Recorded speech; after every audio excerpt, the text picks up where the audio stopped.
안녕하십니까. 자, 이번 시간은 여러분 교재 466쪽 재산세죠.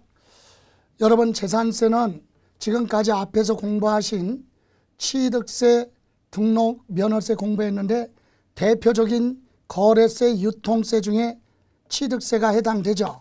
이와 같은 취득세 같은 경우는 취득한 행위가 있을 때 부동산 시장이 활성화가 돼서 매매 거래가 발생해서 취득한 자가 많으면 취득 단계에 취득세가 들어오니까 재정 수입이 지방자치단체에서 좋아질 것이고, 또 반대로 부동산 시장이 동결돼서 거래가 발생하지 않았다면 재정 수입이 그만큼 줄어드니까 문제가 있겠죠. 그런데 이렇게 부동산 시장하고 거래세인 취득세나 등록, 면허세는 거래세이기 때문에 부동산 시장과 밀접한 관계가 있죠.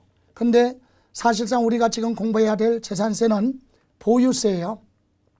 거래세가 아니라 부동산을 가지고 있을 때 매년 부과하는 보유세죠. 그래서 소유자는 매년 매매 등으로 소유권의 변동이 있을 수도 있지만 나머지 부분은 크게 변동이 없어요. 그래서 과세권자인 시장, 군수, 구청장이 과세권자로 되어 있는 이와 같은 재산세는 세원이 가장 안정적이다. 다시 말하면 작년에 부과된 재산세를 보고 올해 들어올 재산세도 미리 예측할 수 있을 정도로 세원이 안정적인 지방세가 바로 재산세죠. 그래서 재산세에서는 세 문제가 출제되죠. 취득세와 같이 재산세도 세 문제가 출제되는데 주로 내용이 바로 뭐냐?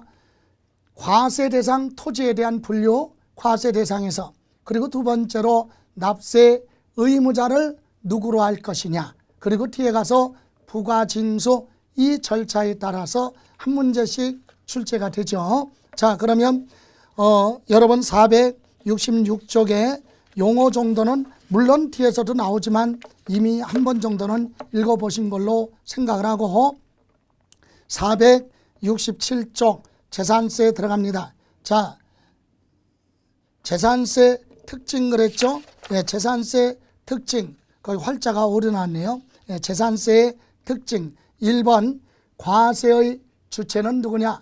과세권자는 누구로 되어 있느냐? 부동산의 소재지 관할하는 시장, 군수, 특별시, 광역시에서는 구청장이 과세권자로 되어 있죠. 그래서 지방세 중에 시군세다 이렇게 얘기합니다. 두 번째는 재산세는 매년 1년 중에 하루 6월 1일 기준으로 부과하기 때문에 6월 1일을 우리는 과세 기준일 이렇게 얘기합니다. 그러면 잠시 여기서 앞에서도 나왔지만 과세 기준일 하면 재산세는 1년 중에 6월 1일 기준으로 재산세를 부과하는데 과세 기준이라면 첫 번째 과세 여부, 과세 대상이냐 아니냐는 6월 1일 기준으로 판단하죠. 기존부터 있었던 부동산 건축물이 6월 1일 화재로 인해서 소실돼서 건축물이 없어졌다면 재산세는 부과하지 않겠죠. 반대로 건축 중인 건축물이 없었던 건축물이 6월 1일자로 준공이 됐다면 올해 건축물에 대해서 재산세를 부과하겠죠. 이렇게 과세 대상이냐 아니냐, 또 기존의 건축물이 있었는데 행정관청으로부터 철거, 명령 등 행정처분을 받은 그런 건축물이 있다면 작년까지는 부과했지만 올해 6월 1일 현재 철거 명령 받았다면 그 건축물에 대해서는 재산세 부과하지 않겠죠. 이렇게 과세 여부가 6월 1일 기준으로 결정이 되고요. 두 번째는 용도예요. 용도. 재산세는 똑같은 과세 대상 물건, 즉 건축물이라 하더라도 일반 상가 등의 건축물이냐, 공장 건축물이냐, 아니면 사치성 건축물, 즉 고급 오락장, 별장 이런 걸로 사용하느냐, 즉 별장이나 해원제 골프장이죠. 이렇게 사치성으로 이용하느냐 안 하느냐에 따라 재산세가 달라요. 주택도 똑같아요. 주택도요 6월 1일 주택이지만 6월 1일 주거용에 사용하고 있으면 주택으로 재산세 부과하고 휴양, 피서, 놀이 등의 공간으로 이용하고 있으면 그건 별장으로서 사치성 재산 높게 부과하죠. 이렇게 토지가 됐던 건축물이 됐던 주택이 됐던 토지도요, 6월 1일 농사 짓고 있거나 그러면 효율적이니까 분리과세로 가서 세금 부담 줄여주고, 또 비사업용 토지나 비효율적인 것은 모아서 종합합산으로 따로 계산하고, 사업에 이용하는 사업용 토지는 별도 합산이다. 그래서 이렇게 따로 부과합니다. 그래서 결론적으로 6월 1일 용도에 따라 재산세가 다 다르다는 얘기예요. 그리고 세 번째, 납세 의무자, 세금 내야 될 사람이 납세 의무자를 누구로 할 거냐 이거죠. 당연히 6월 1일 소유자를 납세 의무자로 하겠죠. 그래서 부동산이 없었던 부동산을 소유자가 6월 1일자로 부동산을 취득했다면 재산세 납세 의무자가 되는 거고, 6월 2일자로 취득했다면 올해 납세 의무는 없고 6월 1일 소유자가 부과되겠죠.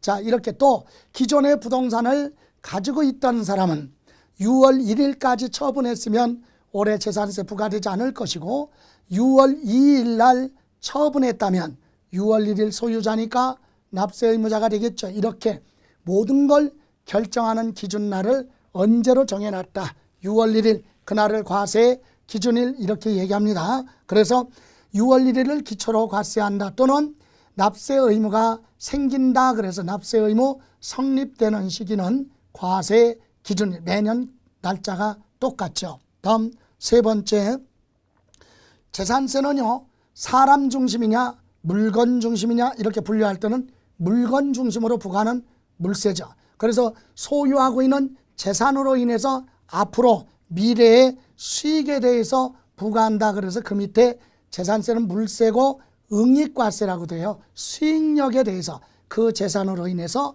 얻어지는 수익이 있으니까 내라, 응익과세로 되어 있고요. 다음 다섯 번째, 재산세뿐만이 아니라 모든 세금은 두 가지.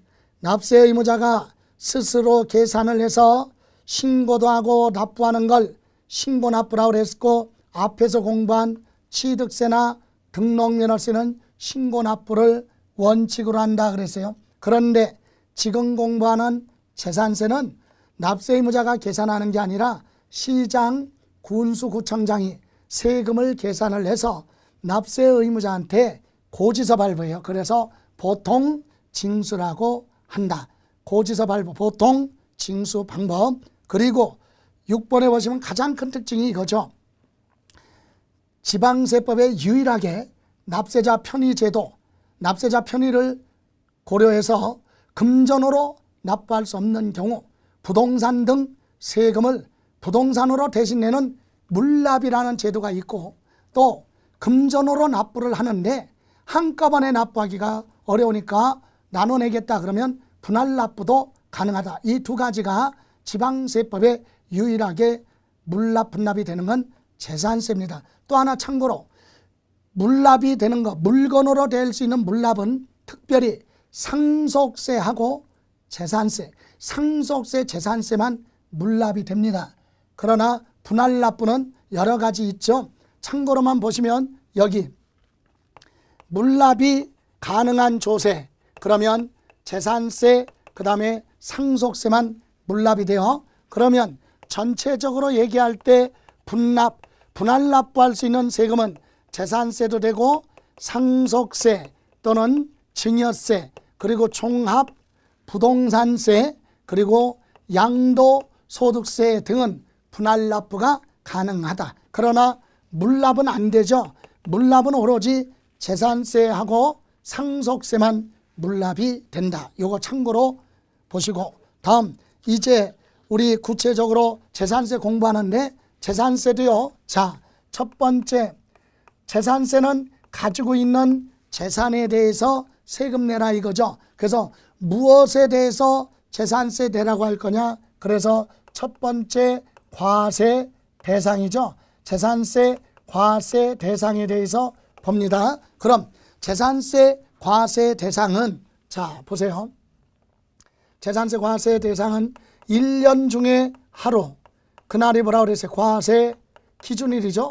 6월 1일 날이 되면 누구는 시장, 군수, 구청장이죠. 시장, 군수, 구청장이 과세권자예요. 그럼 시장, 군수, 구청장은 자기 관할구역 안에 있는 물건에 대해서 재산세를 부과할 수 있도록 정해져 있죠. 시장, 군수, 구청장은 첫 번째 과세 대상 물건 토지, 그리고 두 번째 건축물이 있죠. 건축물 관할구역 내. 세 번째는 그 다음에 주택이 있습니다.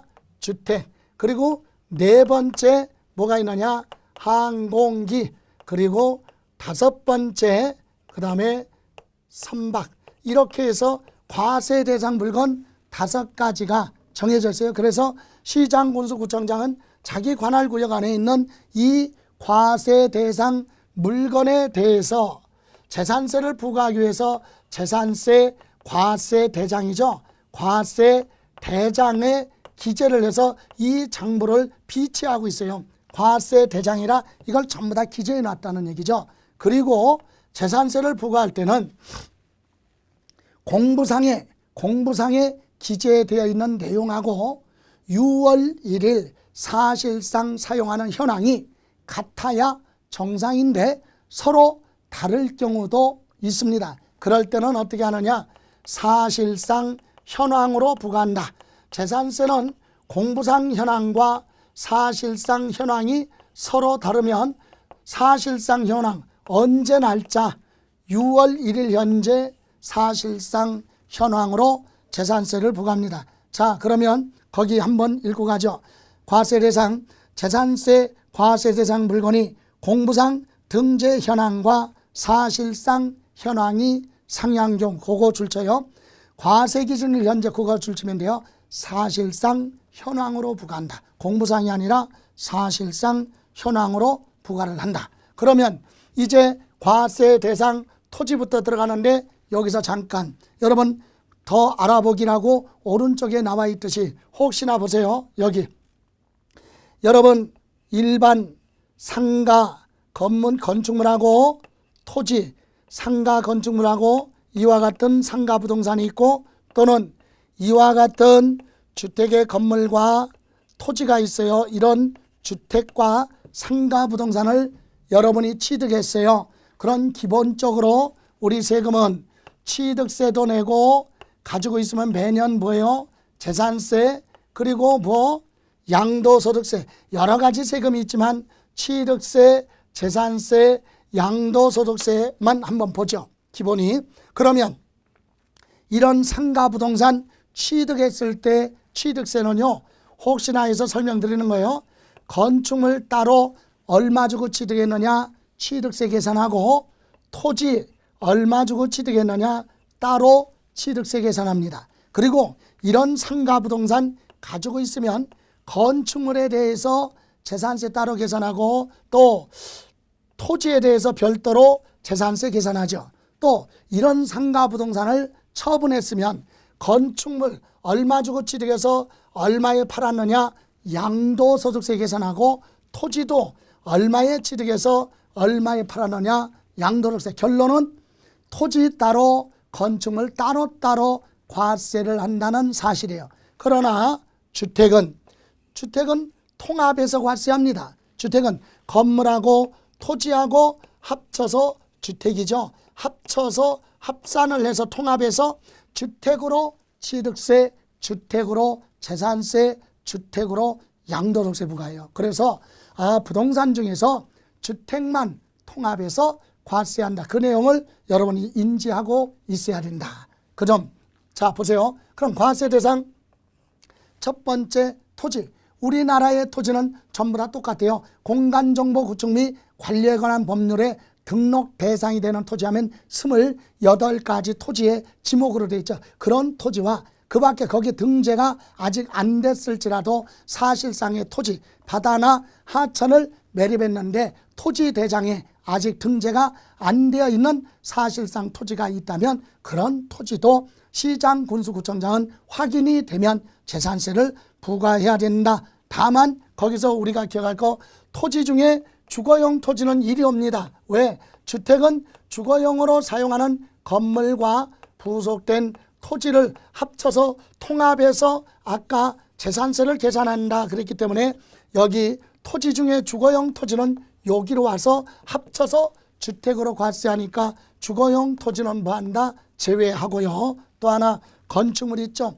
건축물이라고 하는 것은 건축법 규정에 의한 건축물 하면 두 글자로 건물이에요. 건축법에는 지붕하고 기둥 또는 지붕하고 벽 있는 걸 건축법에 규정해 놨는데 그게 건물이고, 또 하나는 토지 또는 지하 다른 구조물에 설치되는 시설물 하면 지붕이 없으니까 건물은 아니지만 별도의 시설물도 넓은 의미의 건축물이다. 이렇게 해서 건축물이 있고, 이때 건축물 중에서도 주거용 건축물은 따로 떼어라 제외 여기. 그래서 주택은 건물과 토지를 통합해서 주택으로 과세합니다. 그래서 우리가 시험에서 물어볼 내용은 아니에요. 그냥 토지, 건축물, 재산세 과세 대상이냐 아니냐 이걸 보는 거지, 건축물이 뭐고 토지고 뭐고 이렇게 물어보지는 않죠. 물론 용도에 따라 세율 적용이 다르니까 토지는 물어볼 수 있어요. 뒤에 가서 어디에 이용하느냐 이거에 따라서 종합합산, 별도합산, 분리과세 뒤에 구분이 되죠. 자, 지금 여기서는 이렇게 과세 대상 물건 토지, 건축물이 있고, 세 번째 주택은요, 주거용으로 사용하는 건물하고 토지를 통합해서 주택으로 과세를 하겠다 이 얘기입니다. 이때 부속된 토지는 주택 정착 면적의 10배, 주택이 도시지역 안에 있으면 5배까지를 부속된 토지로 봅니다. 자, 이렇게 해서 주택은 건물하고 토지로 과세를 하는 거고, 다음 항공기, 사람이 탑승한 상태에서 공중에서 조종할 수 있는 기구가 항공기죠. 그래서 원격 조종하는 모형 비행기, 드론 이런 건 과세 대상이 아니다. 이렇게 부동산 아니니까 크게 신경 쓸 필요 없어요. 또 선박도 수상해서 이동할 수 있는 건 전부 다 선박이에요. 명칭에 관계없죠. 선박. 이렇게 해서 우리 과세 대상 물건 5가지를 봤습니다. 이런 물건에 대해서 소재지 관할 시장, 군수, 구청장이 매년 부과하는데 공부상 현황과 사실상 현황이 다르면 과세 기준일 현재 사실상 현황으로 과세를 하고, 다음 두 번째로 공부할 것이 이제 그러면 누가 세금 내야 되느냐. 그래서 재산세, 납세, 의무자에 대해서 공부를 하고, 이와 같은 납세 의무자는 매번 시험에서 언급이 되니까 아주 중요한 부분이에요. 이거는 재산세, 납세 의무자는 20회서부터 27회까지 한 번도 거르지 않고 나옵니다. 그런데 이때 무조건 납세 의무자 전체적으로 한 문제로 출제될 수도 있지만 한두 개 지문을 물어볼 수도 있기 때문에 납세 의무자는 매번 시험에서 출제돼요. 그래서 반드시 정리하셔야 됩니다. 그러면 재산세 납세 의무자는 누구냐 이거죠. 그래서 원칙이 과세 기준일이에요. 과세 기준일 언제죠? 6월 1일. 사실상 과세 기준일 현재 사실상에 두고 소유자, 이 사람이 납세 의무자예요. 사실상 소유자가 납세 의무자다. 여러분 사실상 소유자 그러면 사용, 수익, 처분할 수 있는 권리를 가지고 있는 사람. 다시 말하면 자기 앞으로 뭐를 안 했어도, 등기 안 했어도 사용, 수익, 소유권, 처분할 수 있는 소유권을 갖고 있으면 그 사람을 사실상 소유자, 6월 1일 현재 사실상 소유자를 납세 의무자로 합니다. 그럼 오른쪽에 알아보기 나와 있죠. 그럼 6월 1일 날 과세 대상 재산을 매매, 사고 팔았다 이거지. 사고 팔았다면 그럼 사실상 소유자는 누구냐? 6월 1일 날 매수자, 취득한 사람이에요.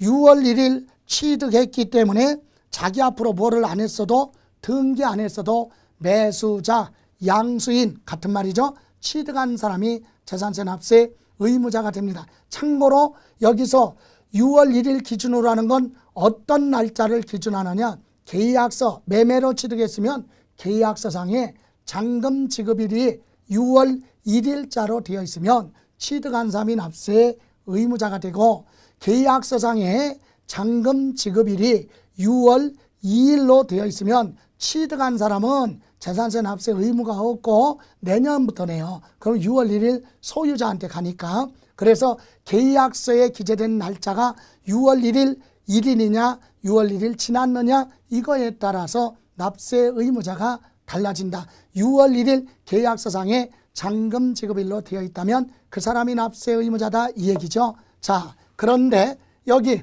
사실상 소유자가 납세 의무자인데 한 사람이 아니라 여러 사람이 될 수도 있어요. 여러 사람이다 사실상 소유자가. 그럼 뭐냐, 공동소유 재산이죠. 이때는 각각의 누구냐, 지분권자를 납세 의무자로 하죠. 자기 지분만큼. 그래서 여러분 교재 보시면 첫 번째, 과세 기준일 6월 1일 현재 사실상 소유하고 있는 자 재산세 납세 의무가 있다. 첫 번째 줄 사실상 소유자, 이 사람이 납세 의무자입니다. 그런데 두 번째 줄 다만 공유재산 그랬죠. 공유재산에 대해서는 각각 그 지분에 해당하는 부분에 대해서 끝에 세 번째 줄 지분권자를 납세 의무자로 본다. 자기 지분만큼 납세 의무를 진다. 가로 안에 다만 지분 표시가 없으면, 등기권리증에 지분 표시가 없으면 균등 똑같은 걸로 보겠다. 그래서 부부가 공동 소유하고 있으면요, 재산세 남편 앞으로 고지서 나가고 또 부인 앞으로도 고지서 나가죠. 왜? 각각 지분권자를 납세 의무자로 하기 때문에 그렇습니다. 자, 이렇게 해서 공동 소유도 있고요. 또는 주택이 있어요. 주택을 뭐하고 있을 때, 구분 소유하고 있을 때, 주택을 구분 소유하고 있다. 이럴 때도 납세 의무자가 한 사람이 아니라 여러 사람이죠. 이때는 각각의 누구예요? 각각의 소유자가 납세 의무자인데, 이때 재산세는 어떻게 할 것이냐. 여기서 잠깐 볼까요? 주택에 대해서 봅니다. 여러분 다음 장에 보시면 보충학습 나와 있죠. 이 얘기예요. 주택은, 자, 이와 같은 주택의 건물과 토지를 단독으로 소유하고 있어요. 그래서 누가, 갑이 건물과 토지를 갑이 소유하고 있다. 단독 소유죠. 또는 이와 같은 주택의 건물과 토지를 공동 소유하는 경우도 있겠죠.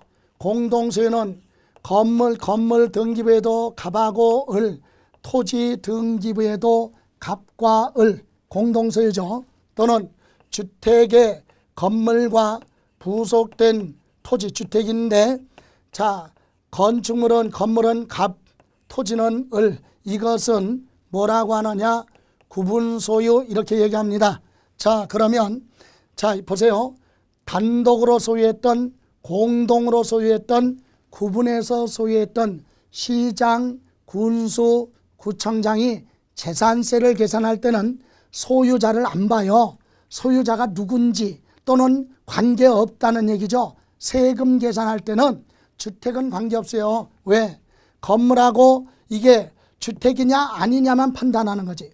주택이 아니면 건축물 따로 토지 따로 재산세 계산하면 되고, 주택이라면 건물하고 토지하고 합쳐서 주택의 과세표준 나오고 한꺼번에 세율 곱해서 뭐가 나와요? 재산세가 나옵니다.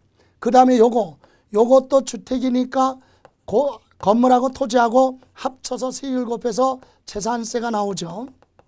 또 이런 경우도 합쳐서 주택으로서 세율 곱하면 재산세가 나옵니다. 자, 이렇게 단독 소유든 공동 소유든 구분 소유했던 재산세가 똑같다는 얘기예요. 다만 이렇게 계산을 해서 고지서 발부할 때 갑이 소유하고 있으면 갑한테 고지서 발부하면 되고, 이때는 재산세를 갑하고 공동 소유니까 을하고 나누면 되죠. 이때는 지분 비율로 나누면 됩니다. 그런데 이때는 어때요? 이때는 갑하고 을이 공동 소유가 아니라 건물 따로 토지 따로 소유했으니까 이때는 뭘로? 시가표준의 비율로 뭐하라? 나누겠다 이거죠. 시가표준액은 뭐요? 토지는 개별 공시지가, 그죠? 건축물은 일반 건축물에 대한 시가 표준액 그걸 기준해서 나눈다. 그래서 우리는 이 부분을 얘기하는 거예요. 보충학습.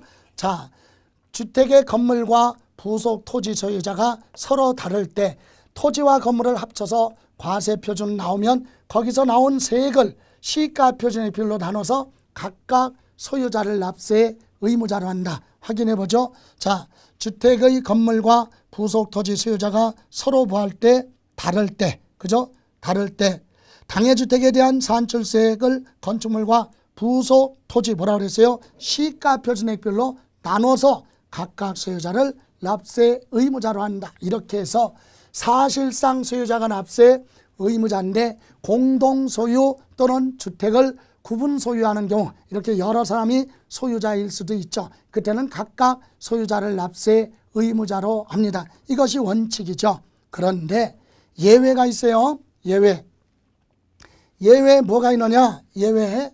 자, 의제 납세 의무자.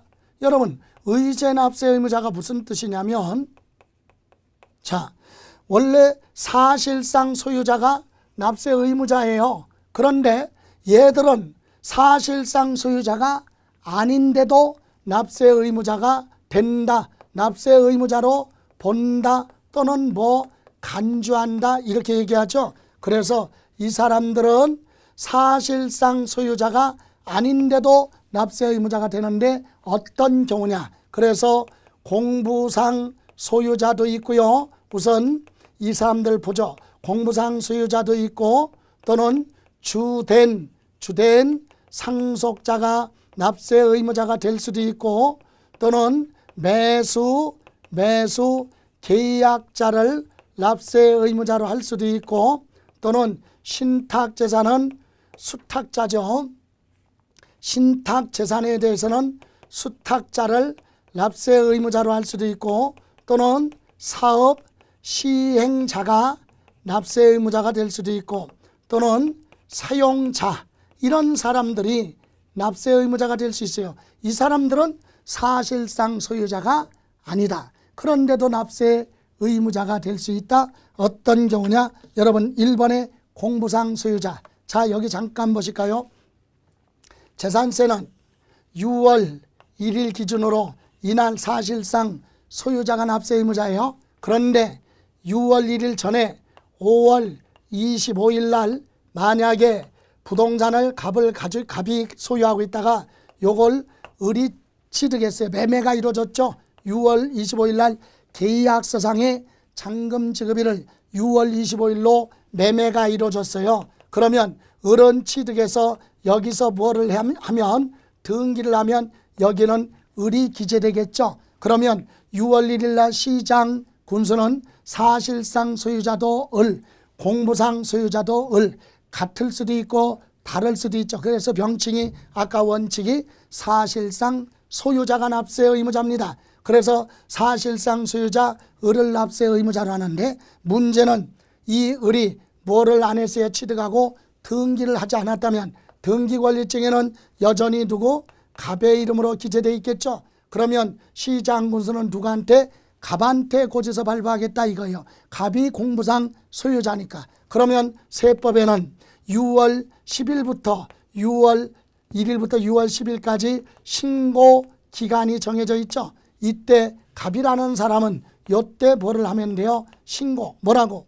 내가 여기서 부동산을 팔았는데 상대방에서 등기 안 해갔다. 이 사실을 시장군수한테 신고하면 시장군수는 누구를? 사실상 소유자 을한테 고지서 발부하겠다. 근데 뭐가 안 들어오면, 신고가 안 들어오면 사실상 소유자 모르니까 공부상 소유자를 납세 의무자로 한다 얘기예요. 다시 말하면 여러분이 부동산을 가지고 있다가 6월 1일 직전에 처분했어요. 그런데 상대방에서 등기 안 해갔다 하더라도 여러분은 6월 10일까지 시장군수한테 신고하면 그 사람한테, 매수자한테 고지서 발부하는데 여러분이 만약에 뭐를 안 하면, 신고 안 하면 공부상 소유자 여러분이 납세 의무자가 된다. 그런 불이익을 당하지 않으려면 신고하라 이 얘기죠. 그래서 공부상 소유자 보죠. 공부상 소유자가 매매 등의 사유로 소유권이 변동이 있는데도 신고하지 않아서 사실상 소유자 알 수 없다. 그러면 공부상 소유자. 그래서 키포인트는 변동 신고를 안 했어요. 변동이 있는데도 신고를 안 했다. 그거죠. 변동이 있는데도 신고를 안 하면 공부상 소유자가 내라 이거죠. 그런 불이익을 당하지 않으려면 신고하라 이 얘기고, 두 번째, 종중소유 재산인데 개인의 이름으로 등기된 자도 신고해야 되는데 신고 안 하면 등기된 공부상 소유자를 납세 의무자로 하겠다. 다음 두 번째, 상속재산의 주된 상속자 하면은요, 민법상 지분이 가장 높은 자를 주된 상속자라고 하는데, 재산의 소유자가 사망했어요. 그러면 상속받은 사람이 등기했으면 별도로 신고 안 해도 돼. 시장군수가 확인할 수 있으니까. 그런데 변동 등기도 안 했고 변동 사유 신고를 해야 되겠죠. 이때 민법상 지분이 가장 높은 주된 상속자는요, 누구누구가 사망했는데 등기는 안 했지만 누구누구가 상속받았다 이 사실을 신고하게 되면 주된 상속자를 납세 의무자로 하지 않을 텐데 신고 안 하니까 그런 불이익을 줄 수밖에 없다. 그래서 상속이 개시됐고 상속 등기도 없고 소유자 신고 없으면 주된 상속자, 민법상 상속 지분이 가장 높은 자 주된 상속자를 납세 의무자로 합니다. 다음, 매수 계약자는요, 국가 등이 소유하고 있는 재산을 연부로 매매계약 체결하고 무상으로 넘겨받아서 사용하고 있으면 대금 결제 끝나지도 않았는데 매수계약자가 미리 사용 수익하고 있으면 그건 매수계약자 재산으로 보고 매수계약자를 납세 의무자로 하겠다. 요거 국가 등과 두 번째 연부계약 체결하고 세 번째 무상으로 사용한다는 얘기는 연부금 완납하기 전에 미리 받아서 사용하고 있으면 매수계약자가 재산세 납세 의무자가 됩니다. 다음, 이렇게 해서 매수계약자, 다음 신탁재산의 수탁자. 여러분 신탁법에 재산을 맡겨놨어요. 그럼 맡긴 사람 원래 재산의 소유자는 뭐예요? 위탁자죠. 여기 위탁자, 재산의 소유자가 신탁법에 따라서 사업 허가받은 누구한테 신탁회사에 재산관리를 맡겼어요. 그럼 고객의 부동산을 맡아서 관리하는 회사를 수탁자라고 하죠. 그럼 이때 상가 부동산을 이렇게 소유권 이전해서 수탁자 앞으로 맡겨놨다. 그러면 소유자는 위탁자지만 등기가 수탁자 이름으로 되어 있기 때문에 수탁자를 뭘로 하겠다? 납세 의무자로 하겠다. 그래서 거기 신탁법의 수탁자 명의로 등기 등록된 신탁재산은 누구를? 수탁자, 두 번째 줄 수탁자를 납세 의무자로 하는데, 이 경우 위탁자별로 구분된 재산에 대한 납세 의무자는 각각 다른 납세 의무자로 본다. 여기 보세요. 이게 무슨 말이냐? 자, A가 맡겨놓은 것도 있을 것이고 B가 맡겨놓은 재산도 수탁자가 납세 의무자예요. 그럼 이 사람이 맡겨놓은 것도 수탁자가, 얘가 맡겨놓은 것도 수탁자가, 얘가 맡겨놓은 것도 수탁자가 납세 의무자죠. 이때 이거 다 합쳐서 하나의 납세 의무로 보는 게 아니라 각각의 납세 의무로 본다 이 얘기죠. 끝에. 그래서 거기 보시면 이 경우 위탁자별로 구분된 재산에 대한 납세 의무자는 각각 다른 납세 의무자로 보는 거지 다 합쳐서 하나의 납세 의무로 보는 건 아니다. 다음 5번, 도시개발 사업 시행자가 환지 처분하고 남는 토지 네 번째 줄 채비지 또는 보류지, 공사비 대가로 충당한 채비지나 또는 환지 처분하고 남겨둔 보류지에 대해서는 누가? 사업 시행자가 납세 의무자가 됩니다. 다음 6번, 소유권 귀속이 분명하지 않은 경우, 불분명한 경우는 사용자, 즉 소유권 귀속이 불분명하다 이 얘기는 공부상의 소유자가 오른쪽에 메모해 놨죠. 소유권에 다툼이 있어서 소송 중에 있는 재산, 아직 확정 판결이 안 나왔기 때문에 소유권이 누구한테 있는지 알 수 없다. 또는 공부상 소유자가 장기간 행방불명돼서 생사를 확인할 수 없다. 이런 경우는 소유권 귀속이 불분명한 사유로 보고 현재 사용하는 자를 뭘로 하겠다? 납세 의무자로 하겠다 이 얘기입니다. 그런데 여기서 참고로 소유권 귀속이 불분명해서 사용자를 납세 의무자로 할 때는 시장군수는 사전에 통지하도록 되어 있어요. 당신이 사용하고 있는 물건의 소유권 귀속이 불분명한 사유에 해당하니까 당신을 납세 의무자로 하겠다. 이렇게 해서요. 납세 의무자 부분은 여기 보실까요? 많이 물어보는 것이 공부상 소유자 그리고 주된 상속자 매수 계약자 이 부분이에요. 요거 자 그래서 원칙이 사실상 소유자가 납세 의무자다. 그런데 사실상 소유자가 여러 명이다. 공동소유 그러면 각각의 지분권자가 주택의 건물과 토지를 따로따로 소유하고 있을 때도 각각 하나 재산세 계산해서 시가표준액 비율로 나눠서 각각의 소유자를 납세 의무자로 합니다. 또 하나 이 사람들은 사실상 소유자가 아닌데도 납세 의무자가 될 수 있다.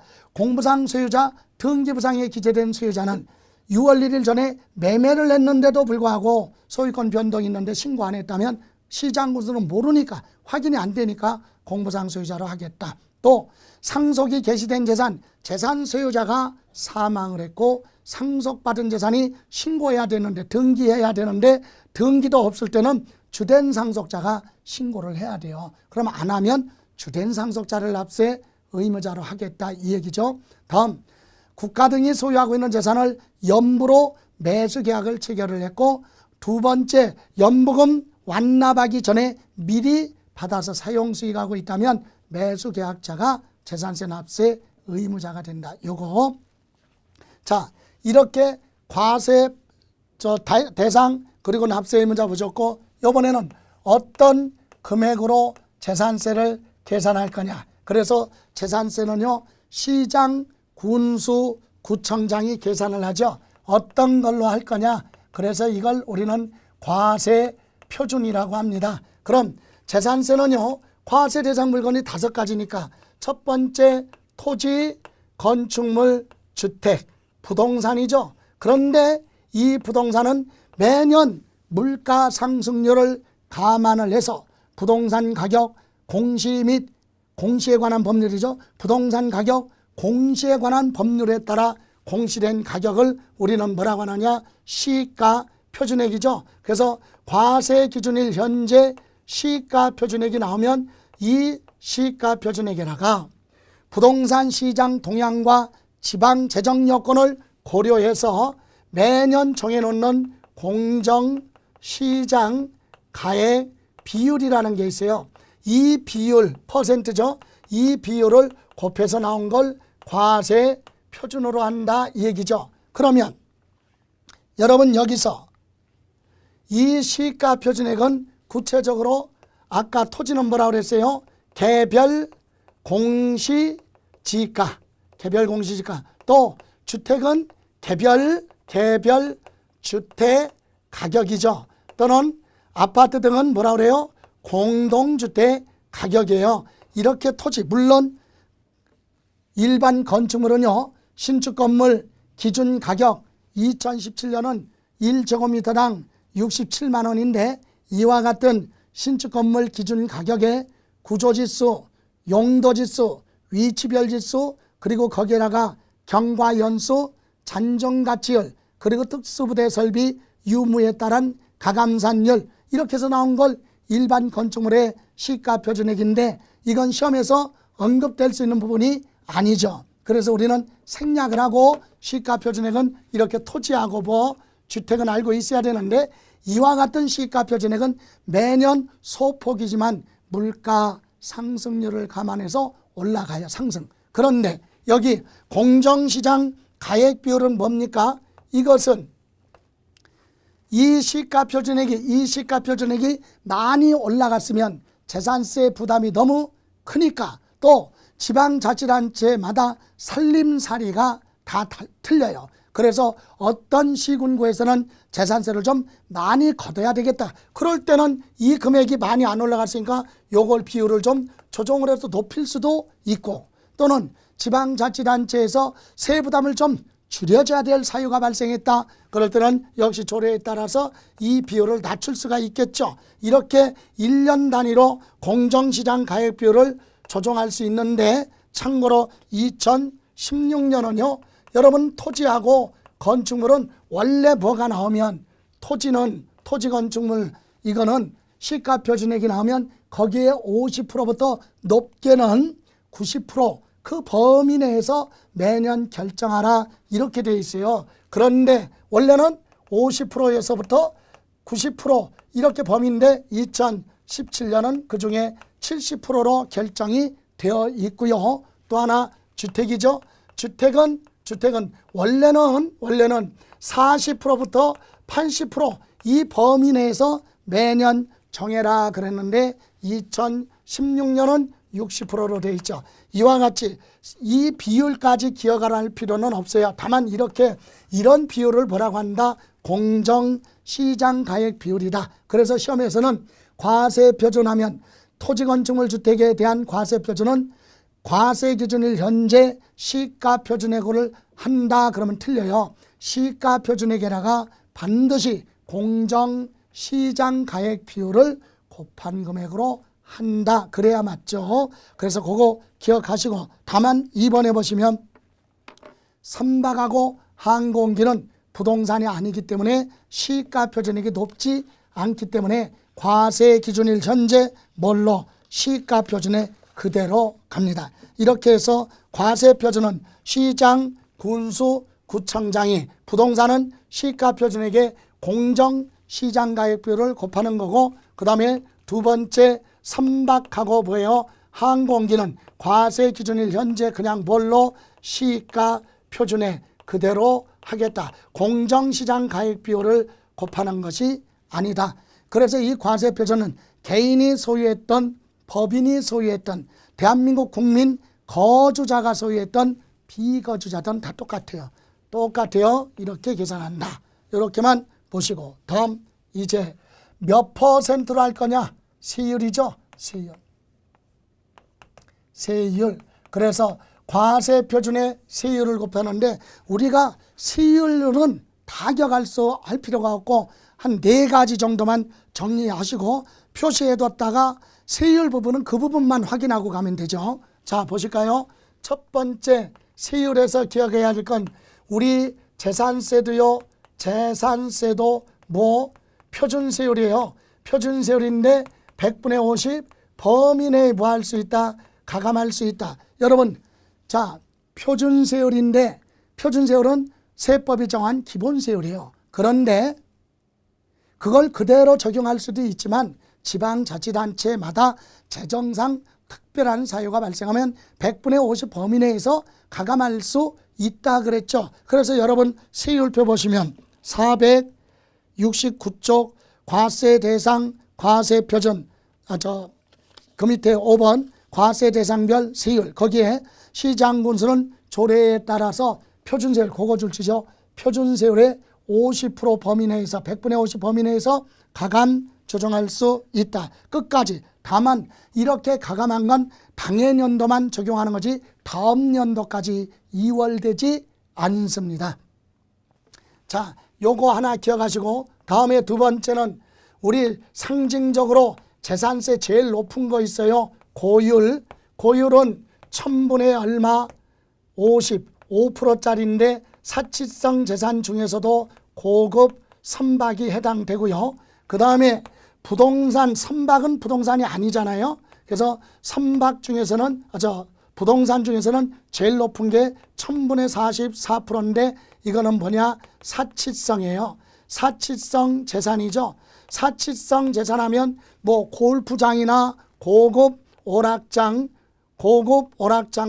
건축물 있죠. 건축물하고 그 다음에 부속된 토지 이렇게 따로, 건축물도 1000분의 40, 토지도 1000분의 40, 이렇게 사치성 재산 중에 고급 선박만 1000분의 50 제일 높은 세율이 있고, 세 번째로 여러분이 이해하고 자꾸 보셔야 될 것이 상징적인 거니까 저율 1000분의 0.7 제일 낮은 거죠. 재산세에서 제일 낮은 게 1000분의 0.7이에요. 그건 바로 뭐냐? 농사 짓고 있는 농지, 그리고 축산업에 이용하고 있는 목장, 용지, 그리고 종중이죠. 종중 등이 소유하고 있는 임야, 이런 것 등은 투기가 아니기 때문에 세부담을 줄여주겠다 이겁니다. 저율. 그리고 마지막으로 기억해야 될 것은 우리 과밀 억제권력이죠. 과밀 억제권력 아내라가 공장을 뭐했어요? 신설 증설하면 취득세, 중과세 했어요. 그래서 재산세도 과밀 억제권력 안에 무엇을 공장이죠? 공장을 신설 또는 뭐했다? 증설했을 때 그 뭐에 대해서냐? 공장 건축물이죠. 토지 말고 공장 건축물이에요. 요거에 대해서는 이렇게 갑니다. 재산세 표준 세율이 있어요. 이 표준 세율의 몇 배? 5배예요. 5배. 100분의 500, 5배. 그것도 몇 년간 5년 동안 중과세 하는데, 다만 도시형 공장은 뭐한다? 제외. 이건 중과세 안 하겠다 이거죠. 이렇게 해서 재산세의 세율은 이 부분에 대해서 표시해 놓고 반복해서 보시면 되는데, 어디에 있는지 확인해 보고 가죠.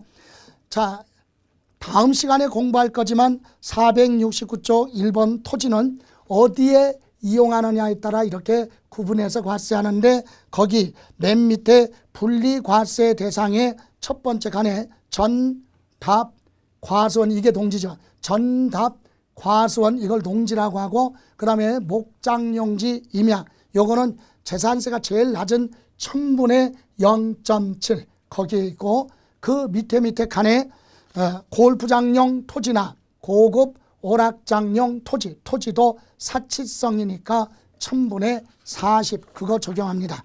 다음, 이렇게 토지도 6월 1일 이용하는 용도에 따라 재산세가 달라요. 다음 470쪽에 보시면 건축물도요, 일반 상가 등의 건축물이냐, 공장 건축물이냐, 사치성 건축물이냐, 또는 과밀억제권력 안에 공장 신증설이냐, 여기서 네 번째 골프장 건축물이나 고급 오락장 건축물 사치성 있죠. 1000분의 얼마? 40. 1000분의 40. 그리고 세 번째 칸에 과밀억제권력 안에 공장 신증설 그랬죠. 표준세율의 5배예요. 표준세율의 5배로 5년 동안 중과세 하는데, 도시형 업종은 중과세 대상이 아니다. 요 정도. 그러니까 과밀억제권력의 중과세는 표준세율의 5배, 사치성 건축물은 1000분의 40. 다음 밑에 3번. 주택은요, 주택은 주거용으로 사용하면 주택으로서 누진세율 적용하고, 휴양, 피서, 놀이 등으로 사용하면 이건 별장이죠. 별장은 사치성입니다. 1000분의 얼마? 40. 1000분의 40. 그리고 그 밑에 1번, 2번. 여러분, 다가구 주택은요, 지방세법에서 재산세 부담을 줄여주기 위해서 취득세도 그랬고, 이 다가구 주택은 공동주택으로 봐요. 그래서 한 가구가 독자적으로 사용할 수 있도록 구획된 부분을 한 구의 주택으로 본다. 3층짜리 다가구 주택을 한 층에 한 가구씩 3가구가 살고 있으면 주택 3개로 보고, 6가구가 살고 있으면 주택 6개로 보고 각각 과세를 해야 세부담이 적다는 얘기예요. 그래서 다가구 주택은 한 가구가 독자적으로 사용할 수 있도록 구획된 부분을 한 구의 주택으로 본다. 그거 보시고, 두 번째, 한 동의 건물 그랬죠. 한 동의 건물이 주거와 주거 외 용도로 사용하는 경우에는, 그런데 그건 주상복합 건물을 얘기해요. 한 동의 건물 하면 동자 붙은 아파트 101동, 102동, 103동 또는 상가 A동, B동 이렇게 동자 붙죠. 이런 한 동의 건물은 집합 건물이다. 이런 한 동의 건물을 주거와 주거 외 용도로 같이 사용하고 있다면 그건 주상복합 건물이죠. 이때는 주거용으로 사용하는 부분만 주택으로 보고, 밑에는 상가에 대한 세율 적용하고, 위에는 주택에 대한 세율, 시장군수가 따로따로 계산한다 이 얘기예요. 다음 세 번째, 한 구의 건물 하면은 이것은 구분 등기가 안 되는 건물이죠. 그래서 건축물이 하나예요.